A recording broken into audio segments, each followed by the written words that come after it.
रोहिणी, शालू, जल्दी आओ। ये देखो पापा जी, तुम दोनों के लिए कितनी सुंदर तोहफा लेकर आए हैं। आवाज सुन रसोई में काम कर रही दोनों ही बहुएं बाहर अपने सास ससुर के कमरे में आ गईं। रोहिणी की शादी अभी कुछ महीने पहले हुई थी, तो ये उसका पहला करवा चौथ था। इसलिए हमने सोचा कि उसके लिए कोई अच्छा सा उपहार लिया जाए। बाकी बहुत सारे जेवर तो अभी शादी में ही बनवाए थे, केवल अंगूठी रोहिणी के लिए नहीं बन पाई थी, इसलिए मैंने ही पापा से बोलकर मंगाई है। रोहिणी और शालू की सास नैना जी ने कहा, अब काम बाद में होता रहेगा, चांद निकलने ही वाला होगा। जाओ तुम दोनों पहले तैयार होकर पूजा कर दो, फिर सब एक साथ ही खाना खाएंगे। दोनों ही बहुओं को अंगूठी सौंपते हुए नैना जी ने कहा। रोहिणी इस घर की छोटी बहू है, जिसकी शादी को अभी बस 6 महीने ही हुए हैं।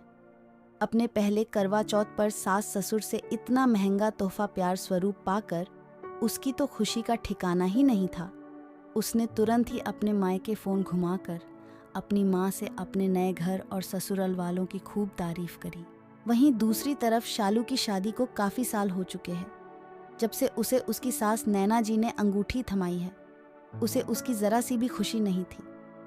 रह रहकर उसके दिमाग में बस अपनी देवरानी रोहिणी को लेकर जलन होने लगती है।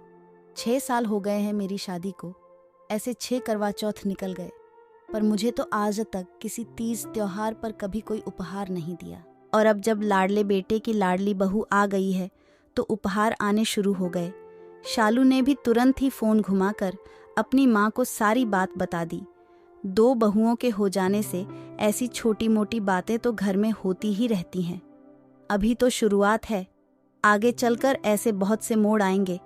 तुम घर की बड़ी बहू हो, थोड़ा बड़प्पन दिखाओ। और वैसे भी रामधन जी ने अकेले रोहिणी के लिए तो उपहार नहीं मंगाया, साथ में तुम्हारे लिए भी ठीक वैसे ही सेठ मंगाई गई है, तो मुझे नहीं लगता तुम्हें कोई परेशानी होनी चाहिए। चांद निकल आया है, जाओ पूजा करो और इन सब बातों को अपने दिमाग में मत लाया करो, वरना नुकसान सिर्फ तुम्हारा होगा। शालू की माँ ने बोलकर फोन काट दिया। सब मुझे ही गलत समझते हैं। माँ, कम से कम तुम तो अपनी बेटी की भावनाओं को समझती। मुझे उपहार से परेशानी नहीं है।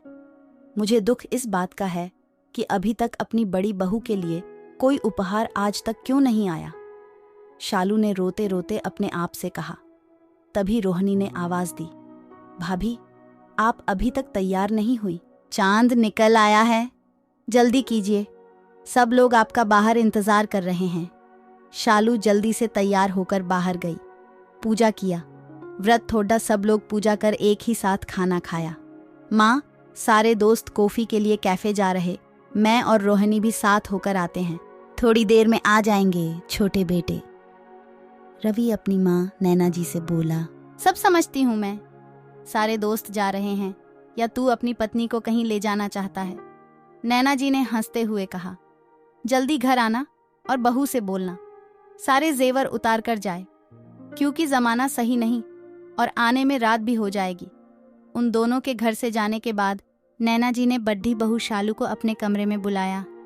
कोई परेशानी है क्या बड़ी बहू? शाम से ही तुम्हारे चेहरे पर शिकन देख रही हूँ। पहले से ही भरी शालू अपने गुस्से पर काबू न कर पाई और वो रोने लगी। माँ, इन 6 सालों में आपने एक पल भी मुझे कभी ये महसूस नहीं होने दिया कि मैं अपने माता पिता से दूर किसी एक नए घर में आई हूँ। हमेशा मुझे एक बेटी से ज्यादा ही प्यार किया, फिर ये देवर जी की शादी हो जाने के बाद इस तरह का भेदभाव क्यों? आपने पहले तो कभी मुझे किसी त्योहार पर कोई उपहार नहीं दिया, फिर अब क्यों? नैना जी की पारखी नजर जो शाम से महसूस कर रही थी, वही बात सच निकली, क्योंकि तोहफा देने के बाद ही उनको अंदाजा हो गया था। उन्होंने शालू को अपने पास बिठाया और कहा, मैंने कभी भी अपने दोनों बच्चों में अंतर नहीं किया, तो फिर उनकी पत्नियों में क्यों करूंगी? तुम लोग बस मेरी बहू नहीं, मेरे घर की रौनक हो, मेरे घर की लक्ष्मी हो। और ऐसा सिर्फ इसलिए नहीं किया गया जिससे इन 6 सालों में तुम्हारे पास छोटी से ज्यादा जेवर न इकट्ठा हो जाए। जो भी हो, तुम दोनों के पास बराबर ही रहे। माता पिता कभी अपने बच्चों में भेदभाव नहीं करते। मुझे पूरी उम्मीद है कि तुम्हें अपने सारे प्रश्नों का उत्तर मिल गया होगा। मैं चाहती थी मेरी दोनों बहुओं के पास सब कुछ एक जैसा और बराबर हो। जाओ, थक गई होंगी, अपने कमरे में जाकर आराम करो। पर शालू उसकी आंखों में से नींद कोसों दूर थी। मैंने इस घर को अपने 6 साल दे दिए, उसका कोई एहसान ही नहीं। अरे अगर कोई छोटी मोटी चीज दे भी होती तो कौन सा पूरा जेवरों से कुआं भर जाता, सब दिखावा है। शालू मन ही मन बड़बड़ाए चली जा रही थी। अभी कमरे में कदम रखा ही था कि पीछे से मोहन ने आकर उसकी आंखें बंद कर दीं। करवा चौथ मुबारक हो धर्मपत्नी जी। शालू मुड़कर पीछे देखती, उससे पहले ही मोहन ने उसके हाथ में एक सुंदर सा ब्रेसलेट पहना दिया। शालू चौंक गई। ये तो, इससे पहले वो कुछ बोल पाती, मोहन ने बोलना शुरू किया। हाँ, यह वही ब्रेसलेट है जो तुम्हें रवि की शादी के जेवरों की खरीदारी करते समय बहुत पसंद आई थी। तभी माँ ने इसे तुम्हारे लिए खरीद लिया था और किसी मौके पर देने के लिए रख लिया था। आज मौका भी है, दस्तूर भी, क्योंकि आज से अच्छा दिन तो हो नहीं सकता। आपका पसंदीदा तोहफा हाजिर है। मोहन ने घुटने पर बैठकर अपने हाथ को शालू की तरफ बढ़ाते हुए कहा। शालू की आंखों में से आंसू आने लगे। मुझे माफ कर दीजिए मोहन, मुझसे बहुत बड़ी भूल हो गई। मैंने माँ पापा को कितना गलत समझ लिया। मैं भूल गई कि इतने सालों में उन्होंने भले ही मुझे कोई तोहफा खुद से न दिया हो, पर हर साल, हर त्योहार, हर जन्मदिन, हर सालगिरह पर तुम मेरे लिए कोई न कोई निशानी जरूर लेकर आते हो, और वह सब मेरा खुद का होता है, जो कि इसी घर से मुझे मिलता है। मैंने माँ से कितने रूखे अंदाज में बात की है, मेरे बारे में माँ क्या सोच रही होंगी। शालू ने रोते हुए कहा। उसकी चिंता तुम्हें करने की कोई जरूरत नहीं है। माँ अपनी बड़ी बहू को खुद से भी ज्यादा अच्छे से पहचानती हैं, और वह खुद भी इस दौर से गुजर चुकी है, तो उनसे ज्यादा इन सब बातों को इतने अच्छे से कोई नहीं समझ सकता। मोहन ने शालू की आंखों में लुढ़क आए आंसुओं को पोंछते हुए कहा। तुम ज्यादा परेशान ना हो मुझे, इस बार आइसक्रीम खिलाने नहीं ले चलेंगे मिस्टर हस्बैंड। शालू ने हंसते हुए कहा। जी, बंदा तो कब से आपकी खिदमत में हाजिर है। दोनों एक साथ मुस्कुराए और घर से निकल गए।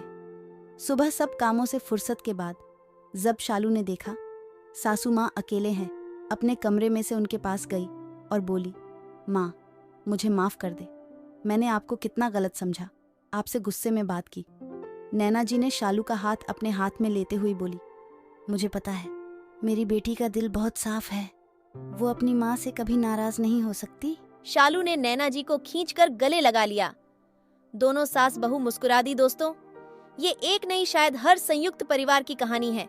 अगर घर के बड़े सही हो तो कभी रिश्तों के बीच किसी भी प्रकार की अनबन होने की संभावना ही नहीं होती। साथ साथ बहुओं का भी फर्ज है वो घर में एक दूसरे को समझे, छोटी छोटी बातों कर चिक चिक ना करें।